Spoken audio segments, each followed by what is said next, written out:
جمعہ کے آداب اور مسنون اعمال کیا ہیں وہ دیکھیں گے.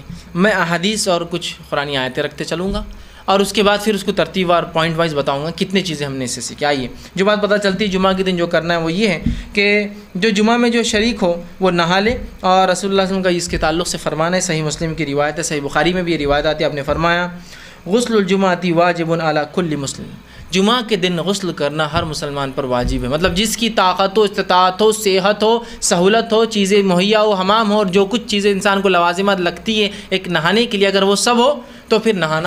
تو جمعہ کے دن کچھ نہ ہو تو کم از کم جمعہ کو نہانا ہے. غلط فہمی کا کوئی شکار نہ ہو کہ صرف جمعہ کو نہانا ہے.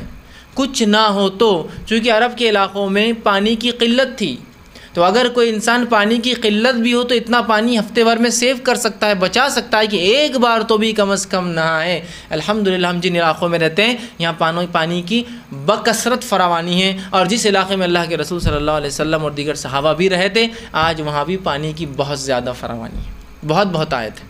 لیکن کچھ لوگ ایک دن آڑ نہاتے ہیں, کچھ لوگ صحت کی وجہ سے 2 دن آڑ نہاتے ہیں, کچھ لوگ صحت کی خرابی کی وجہ سے 3 دن آڑ نہاتے ہیں. مطلب ہفتے میں 2 بار ان کا ہوتا ہے. انسان کی صحت ہوتی ہے, حالات ہوتے ہیں, جسمانی کیفیتیں ایسی نہیں ہوتی کچھ لوگوں کی کہ ہر بار نہا سکے, بڑھاپا ہے ساتھ نہیں دیتا ہے, صحت کی کمزوری, جوان ہے لیکن بیمار ہے, بہت چیزیں لیکن کم از کم ایک بار. اور جمعہ کے دن تو خاص طور سے عادت کے لیے, تاکہ بچوں کو عادت ہو, بیوی کو عادت ہو, گھر والوں کو عادت ہو, سب کوشش کرے کہ جمعہ کے دن نہائے. یہ پہلا کام ہمیں جمعہ کے دن کرنا ہے. اور اگر کوئی انسان شادی شدہ ہے تو وہ کوشش کرے کہ رات اپنی بیوی سے ہم بستری کریں, اس لیے کہ غسل جنابت جمعہ لینے کا بھی ایک فضیلت ہے. انشاءاللہ آگے آئیں گی وہ فضیلت بھی.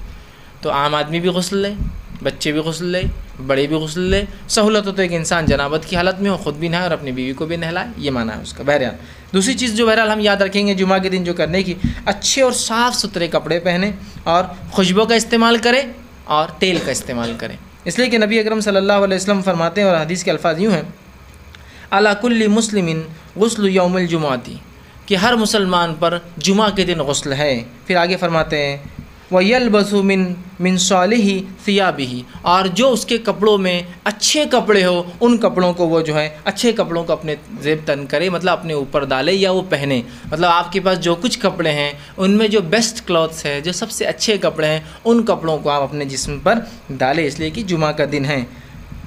وَإِنْ كَانَ لَهُ طِيبٌ مَسَّ مِنْهُ, اور پھر آگے فرماتے ہیں اور اگر کسی کو اللہ نے خوشبو میسر کی ہے, کہ تو خوشبو بھی اس زمانے میں بہت مشکل ہوتی تھی انسان کے, اور آج بھی بہت سے لوگ نہیں لگا پاتے, تو اگر اللہ نے خوشبو میسر کی ہے تو ضرور پھر خوشبو کو لگائے. ایک روایت میں تیل کے الفاظ بھی آتے کہ تیل لگائے اور خوشبو لگائے. تو اب جمعہ کا دن ہے, غسل لیا, بس جتنے اچھے کپڑے ان کپڑوں کو آپ ڈالیے, اپنے کپڑوں میں جو اچھے کپڑے ہوں, ٹھیک ہے. اس کے بعد آپ جو ہے خوشبو لگائے, اور اللہ نے میسر کیا ہے تو خوشبو اور تیل کا ضرور جو ہے استعمال کریں. اسی طرح جو باتیں حدیث میں ملتی ہے جمعہ کے دن کرنے کی وہ یہ ہے, آپ فرماتے ہیں جو شخص جمعہ کے دن غسل جنابت کرے, یہی روایت سے میں نے آپ سے کہا کہ جو نکاح شادی شدہ اور سہولت ہو تو وہ جو ہم بستری کرے تاکہ پھر وہ جنوبی اور غسل جنابت کرے. تو حدیث کے الفاظ سنیے, جو شخص جمعہ کے دن غسل جنابت کرے اور پہلے وقت میں ہی چل پڑے, غسل جنابت کیا اور اول وقت میں جمعہ کی کہاں چل پڑا, مسجد کی طرف چل پڑے, تو گویا اس نے اللہ کے تقرب کے لیے اللہ کی راہ میں ایک اونٹ قربان کیا, ایک اونٹ ذبح کیا, ایک اونٹ صدقہ کیا, جو کچھ اللہ کے تقرب میں, اللہ کے نزدیک.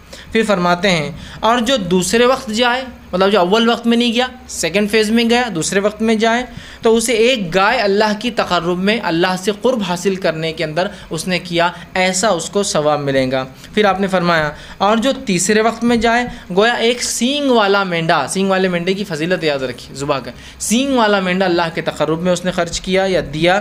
اس کے بعد فرماتے اور ایسا شخص جو چوتھے وقت میں جائے, بہت ہی قریب خطیب چڑھ گیا, چوتھا وقت بالکل ایک دم نماز سے قریب, چوتھے وقت میں جائے, تو اس کی مثال ہے جیسے اس نے ایک مرغی اللہ کی راہ میں قربان کی. اور جو پانچویں وقت میں گیا, دا لاسٹ کمرس جس کو بولیں گے, اس کی مثال ایسی ہے جیسے اس نے ایک مرغی کا انڈا اللہ کی راہ میں قربان کیا یا صدقہ کیا. اور پھر آپ نے فرمایا میں دیا. اور جب امام خطبہ دینے کے لیے آ جاتا ہے, ممبر پر بیٹھ جاتا ہے, تو فرشتے جو دروازوں پر ہوتے ہیں, جو اندر داخل ہونے والوں کے نام لکھتے رہتے ہیں, کون کون جمعہ کے لیے آ رہا ہے, وہ رجسٹرز کو بند کر دیتے ہیں اور آ کر خطیب کا تذکیر, جو خطیب نصیحت اور وعظ کرتا ہے, وہ سننے بیٹھ جاتے ہیں. تو گویا کوشش یہ کرنی چاہیے کہ جمعہ کو خطیب کے ممبر پر چڑھنے سے پہلے آنے والا ففتھ ہے کہ تو اس کو انڈے کا ثواب مل رہا ہے. تو ظاہر سی بات ہے اول آنے والا بہت جلدی آ رہا ہے، اذان سے پہلے داخل ہو جا رہا ہے. ہو سکتا ہے دوسرا نمبر اذان کے وقت داخل ہو رہا ہے، تیسرا دوسری اذان کے وقت داخل ہو رہا ہے جو خطیب چڑھ رہا ہے. لیکن یہ تمام لوگ جو ہے خطیب کے ممبر پہ بیٹھنے سے پہلے آ رہے ہیں. اس کے بعد تو فرشتے اپنے رجسٹرز بند کرتے ہیں اور آ کر واعظ و نصیحت سننے بیٹھ جاتے جو خطیب دے رہا ہے. سمجھ رہے ہیں بات کو؟ تو کوشش کیجئے جمعہ کے دن جتنی جلدی ہو سکتا ہے ہم چل پڑے، ہے نا. لیکن کیا ہوتا ہے چیزوں کی اہمیت جب تک سمجھ میں نہیں آتی ہے نا تو لوگوں کو اول جانا دوم جانا اس کی اہمیت بھی نہیں سمجھتی. ایسا ہوتا ہے نا، واپس نہیں سمجھتی. لیکن اگر کوئی کہہ دے کہ کرکٹ میچ ہے، انٹرنیشنل لیول تو چھوڑ دیجئے، لوکل اسٹیٹ میچ ہے اور میرے پاس کچھ ٹکٹس ہے. اب ٹکٹس ایسے ہے کہ وہ تو ایک اسپیشل وی آئی پی لان ہوتا ہے، اس کے بعد جنرلی اسٹیڈیمس میں نمبرس نہیں ہوتے ہیں، لوگ ترتیب میں بٹھاتے جاتے جیسے لوگ آتے ہیں. تو جو سب سے وہ لائیں گا وہ سب سے نزدیک کی سیٹ پائیں گا اور سب سے نزدیک سے گیم دیکھ سکتا ہے. تو وہاں کیسا اجلت کرتا ہے آدمی کہ جلدی جا کر وہاں بیٹھیں گے تو نزدیک سے دکھیں گا. کوئی سیلیبریٹی آ رہا ہے، کوئی ایسا شخص جو سٹار ہو، چاہے اسپورٹس کے اندر ہو یا فلموں کے اندر فلاں ہو، تو اس کو دیکھنے کے لوگ کیسے آگے کھڑے ہونا پسند کرتے ہیں؟ اس کے لیے جو ٹکٹ جو قیمتیں ہوں، ہے نا، اول، چونکہ اس کو اہمیت دی جا رہی ہے. میں یہ کہنا چاہ رہا ہوں جمعہ کی بھی اہمیت سمجھیے، اس کو اہمیت دیجیے کہ آج تو جلدی جانا ہے، دوسروں سے آگے پہنچنا ہے، ممبر سے نزدیک بیٹھنا ہے، خطیب کے نزدیک بیٹھنا ہے تاکہ وہ دکھے مجھے، اس کو میں غور سے سنوں. بہت اہم ہے یاد رکھیے. تو کتنی باتیں آ گئی اس حدیث کے اندر. جنابت کا غسل لے، جلدی جائے، 5 وقت بتا دیے گئے. پہلے وقت میں جانے والا اونٹ کی قربانی کے برابر ثواب، گائے کی قربانی کے ثواب، مینڈے کی قربانی کا ثواب، مرغی اور پھر انڈے کا آخری. اور اس کے بعد تو پھر رجسٹر کلوز ہے، فرشتے جا کر سنتے بیٹھ جاتے ہیں جو خطیب واعظ و نصیحت کرتا ہے. اسی طرح جو ہم کو جمعہ میں کیے جانے والے اعمال کے تعلق سے پتہ چلتا ہے وہ یہ ہے کہ مسجد میں داخل ہونے کے بعد جتنی نوافل آسانی سے ہو سکیں اتنے پڑھیں. اس لیے کہ نبی اکرم صلی اللہ علیہ وسلم نے اس کا ارشاد، اس کا حکم دیا. آپ جمعہ کے لیے داخل ہوئے مسجد میں، جتنے نوافل آپ آسانی سے پڑھ سکتے ہیں اتنے نوافل جمعہ کے دن پڑھنے کی آپ کوشش کریں. آپ صلی اللہ علیہ وسلم فرماتے اور کہتے ہیں، یہ صحیح بخاری کی روایت، آپ نے فرمایا جو شخص جمعہ کے دن غسل کرتا ہے اور استطاعت کے مطابق اچھی طرح وضو کرتا ہے، غسل کرتا ہے اور استطاعت کے مطابق اچھی طرح غسل کرتا ہے، ٹھیک، بہت پرفیکٹلی اپنے جو وضو کو کرتا ہے اور تیل یا خوشبو لگاتا ہے، سر میں تیل لگاتا ہے، جسم پہ خوشبو لگاتا ہے، پھر مسجد میں پہنچ جاتا ہے اور 2 آدمیوں میں فرق نہیں کرتا. مسجد میں جب پہنچتا ہے تو اس کو ہٹا کے نہیں جاتا ہے، جہاں جگہ ملی وہاں رکتا ہے. لیکن اس کا ہرگز مطلب نہیں کہ آگے والوں نے اگر صفیں چھوڑ دی تو آپ پیچھے کر دیں گے، پھر تو آپ ان کو توڑ کر جائیں گے. لیکن آگے فل ہونے کے بعد بھی کچھ لوگ جاتے ہیں، ان کو منع کیا گیا ہے. ٹھیک، صف بندی کی آداب یہی، پہلا آنے والا پہلا بیٹھیں گا، دوسرا آنے والا پھر ترتیب میں ہوں گا. ٹھیک. ہاں، بس دینی مجالس میں الٹا ہوتا ہے، لوگ پیچھے سے بھرتے ہیں، دنیا مجالس آگے سے بھرتی ہے. کھانے میں آپ پیچھے رہنا چاہتے ہیں آگے رہنا چاہتے ہیں؟ دعوت میں اگر دروازہ کھل رہا ہے تو آپ پیچھے رہنا چاہتے ہیں آگے رہنا چاہتے ہیں؟ آگے. لیکن دینی مجلس میں اگر کوئی دروازہ کھول رہا ہے تو آ رہا ہوں. اور جمعہ کے دن تو جب دوسری اذان کے بعد وآخر دعوانا ان الحمد للہ رب العالمین بولتے دکان چھوڑ کے بھاگتے آتا ہوں. چونکہ آپ میرے کو معلوم ہو گیا اب خطیب ختم کیا، اب جماعت کھڑی ہونے والی ہے اور اتنے 10-15 سیکنڈ میں پہنچ جاتا ہوں. دینی مجالس میں پیچھے رہنا چاہتے ہیں، دنیاوی مجالس میں آگے. منسٹر آ رہا ہے، آگے رہنا چاہتے ہیں پیچھے رہنا چاہتے ہیں؟ آگے رہنا چاہتے ہیں. آپ کو عالم دین آ رہے ہیں، تم مل لو میرے کو کیا ضرورت ہے نا. یہ لوگ ویسے ہی بور کرتے، عالم دین یہ بتاتے وہ بتاتے، ان سے ملنے کے لیے سمجھ رہے آپ. تو ہم نے دین کو سیکنڈ دیکھیے، ہم نے انکانشیسلی بولیے سمجھداری سے یا غیر سمجھی طور سے دین کو دوسرا تیسرا پتہ نہیں کیا درجہ دے دیا، جبکہ سب سے اول ہونا چاہیے تھا. ٹھیک. تو آپ فرماتے ہیں مسجد پہنچتا ہے، 2 آدمیوں میں فرق نہیں کرتا، ان کو ہٹاتا نہیں ہے، اور جو اس کے لیے مقدر ہے نماز پڑھتا ہے، مطلب نوافل ادا کرتا ہے. اسی سے میں نے کہا جتنی ہو سکے اتنی نوافل میں اضافہ. مقدر پڑھتا ہے، پھر امام کے خطبے میں خاموش رہتا ہے، کوئی آواز نہیں کرتا، سنتا ہے غور سے. خاموش رہتا ہے مطلب غور سے سنتا ہے، رہتا ہے. تو اگلے جمعے تک اس کے گناہ تمام معاف کر دی جاتے ہیں، سوائے اس کے کہ وہ کبیرہ گناہ کوئی نہ کرے. ایک جمعے سے دوسرے جمعے تک اگر نماز میں آتا ہے، اول آتا ہے، نہا کر آتا ہے، خوشبو لگاتا ہے، تیل لگاتا ہے، جلدی پہنچتا ہے، لوگوں میں فرق نہیں کرتا، جہاں جگہ ملی بیٹھ جاتا ہے، غور سے خطیب کو سنتا ہے، خطبے پہ وہ کرتا ہے، جتنی ہو سکے اتنی نوافل نماز اضافہ کرتا ہے، تو اللہ آنے والے جمعہ تک کے تمام گناہوں کو معاف کرتا ہے. صغائر صرف یہ ضروری ہے کہ وہ کبیرہ گناہ نہ کرے، ہے نا. کتنی فضیلت ہے جمعہ کی. اور کیے جانے والے اعمال بھی دونوں ایک ساتھ آ رہے ہیں، اس لیے میں نے فضیلت میں الگ سے روایتیں نہیں رکھی. یہ فضیلت بھی ہے اور کیے جانے والے اعمال بھی ہے. ٹھیک. اسی طرح جو بات پتہ چلتی ہے حدیثوں سے کہ کیا کرنا ہے جمعہ کے دن، وہی ہے کہ امام کے آنے پر گفتگو ترک کر دینا اور کسی چیز سے کھیلنا نہیں ہے. مطلب امام آ رہا ہے تو انسان بیٹھتا ہے، کبھی کوئی بات ہو جاتی ہے کہ یہ کر لو، کچھ ہوتا ہے ایسا، کبھی خالی وقت ہے، جلدی پہنچ گئے نا، جماعت ہے سمجھ لیجیے جمعہ کی کھڑی تو 1:15 بجے اور کوئی انسان 12 بجے پہنچ جائے جبکہ ابھی اذان بھی نہیں ہوئی دوسری، تو وہ بیٹھ سکتا ہے، بات کر سکتا ہے، کوئی چیز ضروری اگر اس کو سمجھتا ہے، کسی کو بات نصیحت کر دے کچھ بیٹھے بیٹھے. لیکن اب خطیب آ گیا تو بالکل خاموش، اور خطیب جب آ گیا اور ممبر پر پہنچ گیا تو خاموشی اختیار کرنا آپ فرماتے اور کہتے ہیں، یہ صحیح مسلم کی روایت ہے، آپ فرماتے اور کہتے ہیں اذا قلت لصاحبک یوم الجمعۃ والامام یخطب انصت فقط لغوت. اگر تو نے مطلب اتنا خاموش رہنا ہے کہ اگر تو نے جب امام آ جائے ممبر پر اور خطبہ دے اور اپنے بھائی سے یہ کہا خاموش رہو تو تو نے لغو کام کیا، تو نے اپنے جمعہ کو ضائع کر دیا. اب آپ کہیں گے یہ کیسی بات ہے کہ ایک آدمی دوسرے آدمی کو کہہ رہا ہے خاموش رہو، تو اس میں کیا غلطی ہے؟ اس میں بڑی حکمت ہے، بڑی حکمت ہے. ایک آدمی مسجد میں آ کے نیوسنس کریٹ کر رہا ہے، کچھ بھی باتیں کر رہا ہے نا، لیکن اس کی آواز ایک آدمی کی ہے.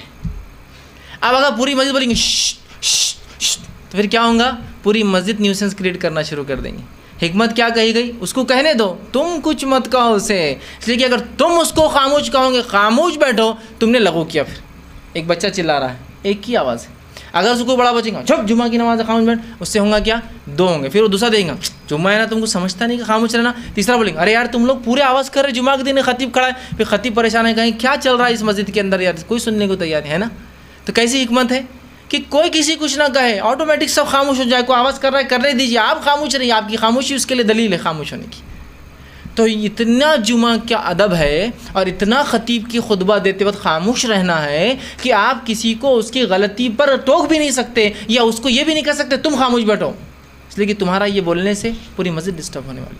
خاموش تو تم نے بھی لغو کیا، اور آگے روایت میں آئیں گا جس نے لغو کیا جمعہ کے دن اس کی جمعہ نہیں ہوتی. پھر کتنی اہم بات ہے نا.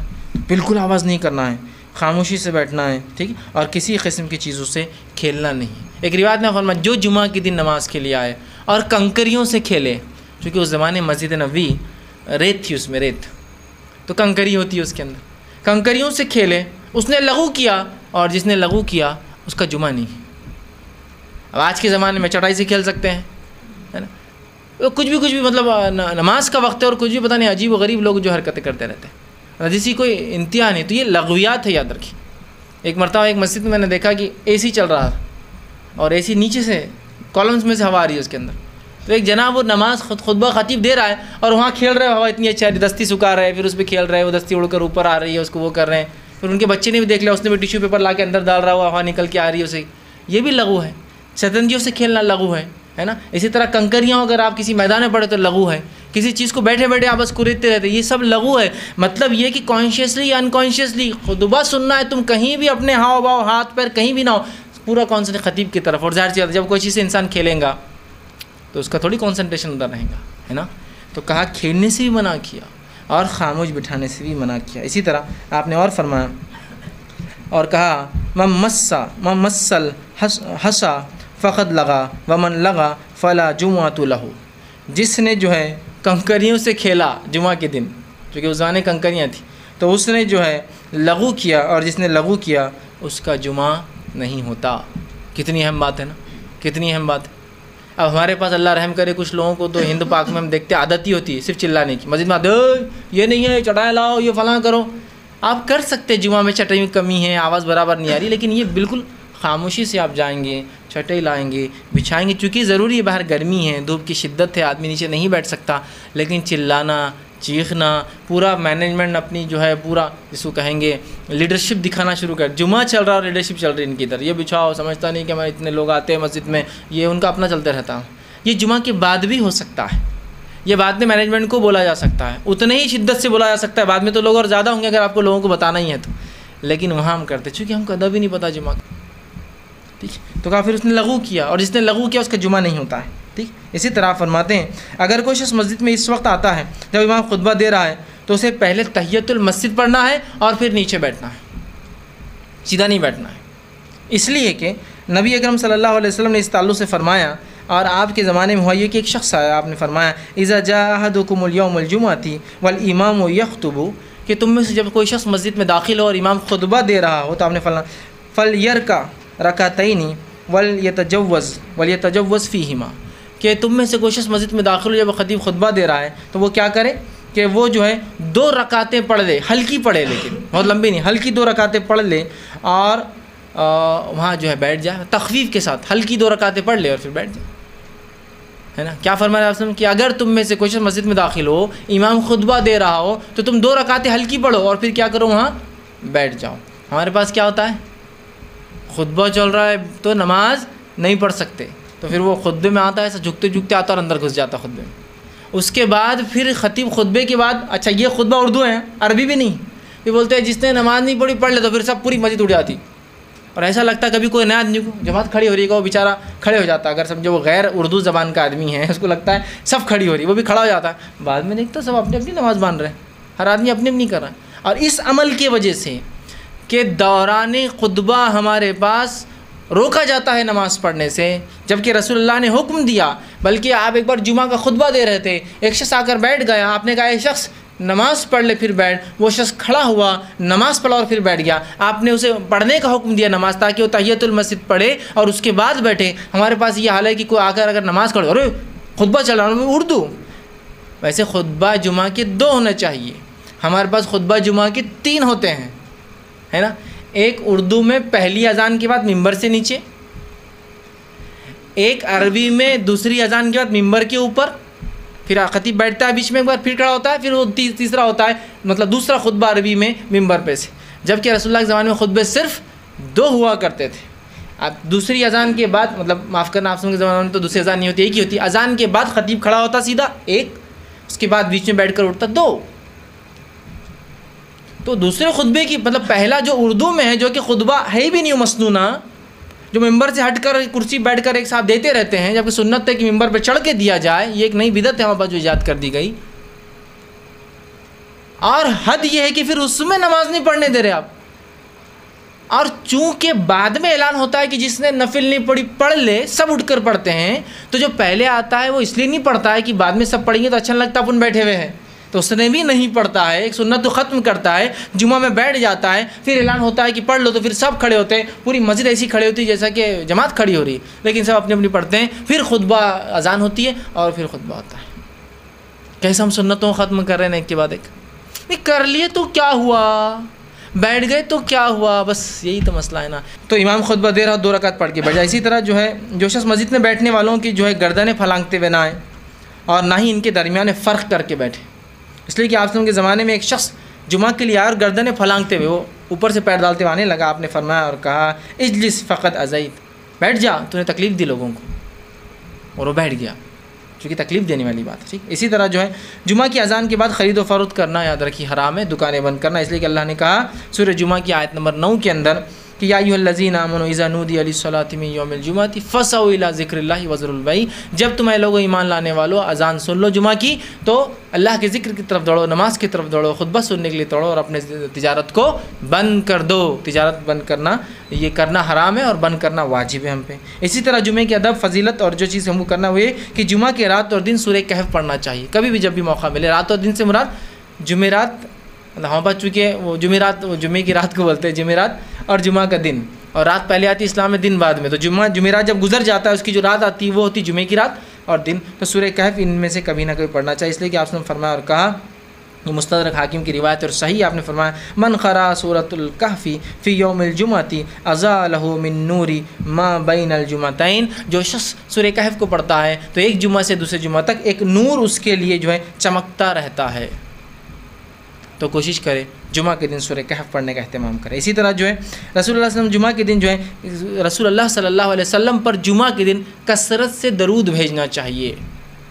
آپ صلی اللہ علیہ وسلم فرمایا کہا جمعہ کے دن اور رات، یہ بحقی کی روایت ہے اور حسن درجے کی حدیث ہے، جمعہ کے دن اور رات کثرت سے مجھ پر درود پڑھا کرو، جو اس کی تعمیل کرے گا میں قیامت کے دن اس کے لیے گواہ اور سفارشی بنوں گا۔ جمعہ کے دن خاص طور سے رسول اکرم صلی اللہ علیہ وسلم پر درود زیادہ سے زیادہ بھیجنا چاہیے۔ اسی طرح جمعہ کے دن کثرت سے زیادہ دعا کرنی چاہیے، اس لیے کہ آپ صلی اللہ علیہ وسلم نے فرمایا اور کہا کہ جمعہ کے دن ایک ایسی گھڑی آتی ہے، یہ صحیح مسلم کی روایت، ایسی گھڑی آتی ہے جس میں مانگی گئی دعا اللہ رد نہیں کرتا ہے۔ جمعہ کے دن ایک ایسی گھڑی آتی ہے جس سے مانگی گئی دعا اللہ رد نہیں کرتا ہے۔ کچھ علماء نے لکھا یہ خطیب کے ممبر پہ چڑھنے سے لے کے اترنے تک کا بیچ کا وقت ہے، اور کچھ نے کہا کہ یہ عصر سے مغرب کے بیچ کا وقت ہے، واللہ عالم، ہم نہیں جانتے، لیکن آپ جب وقت ملے جمعہ کے دن کثرت سے دعا کرتے رہیں۔ تو آئیے جمعہ کے دن کیا کیا کام کرنا ہے وہ ایک بار فہرست رکھ دیتا ہوں۔ پہلے غسل لینا ہے، پہلا کام جو کرنا ہے غسل لینا ہے، ہو سکے تو غسل جنابت لیا جائے، ٹھیک، بیوی سے ہم بستری کی جا رہا تو غسل لینا ہے یا غسل جنابت لینا ہے۔ دوسرا کام جو ہے اچھے کپڑے پہننا ہے جو کچھ میسر ہو۔ تیسرا کام خوشبو لگانا ہے اللہ نے دیا تو۔ چوتھا کام جو ہے تیل لگانا ہے، اللہ رب العزت نے استطاعت دی ہے تو۔ پانچواں کام جو ہے وہ یہ ہے کہ جنوبی ہونا، اللہ اگر جنابت میں اگر لیتا تو اچھی بات ہے۔ چھٹی چیز یہ خطبے سے پہلے مسجد میں آنا، یہ بڑا افضل ہے۔ ساتویں چیز یہ کہ جمعہ سے پہلے جو ہے جتنی ہو سکتی اتنی نوافل کا اہتمام کریں۔ آٹھویں چیز جو ہے خاموشی کے ساتھ خطیب کا خطبہ سنیں، اس سے نزدیک بیٹھے، اس کی طرف دیکھتے رہیں۔ اسی طرح دو آدمیوں کے بیچ میں جو ہے نویں چیز فرق نہیں کرنا ہے یا ان کے بیچ میں نہیں بیٹھنا ہے۔ دسواں کام یہ ہے کہ خطبے میں جو ہے بات چیت نہیں کرنا ہے، خاموشی اختیار کرنا ہے۔ اسی طرح جو ہے 11ویں چیز خطبے میں کسی سے کھیلنا نہیں ہے، بالکل سکون کے ساتھ جو ہے خطبہ سننا ہے۔ 12ویں چیز جو ہے تحیۃ المسجد پڑھ کر خطبے میں اگر بیٹھنا ہے، چاہے خطیب خطبہ کیوں نہ دے رہا ہو جمعہ کا۔ 13ویں چیز یہ ہے کہ جمعہ کے دن اذان کے بعد خرید و فروخت کرنا یہ حرام ہے، اس سے ہم کو اجتناب کرنا ہے۔ 14ویں چیز یہ ہے کہ سورہ کہف کو پڑھنے کی ہم کوشش کریں، مطلب جمعہ کی رات اور دن ملا کے کبھی بھی جب بھی موقع ملے۔ 15ویں چیز یہ ہے کہ رسول اکرم صلی اللہ علیہ وسلم کثرت سے درود بھیجنے کی کوشش کرے، اور 16ویں چیز ہے کثرت سے اس دن دعا مانگے۔ یہ کام ہم کو جمعہ کے دن کرنے کی کوشش کرنا ہے، یاد رکھیں، ٹھیک۔ اب اس کے بعد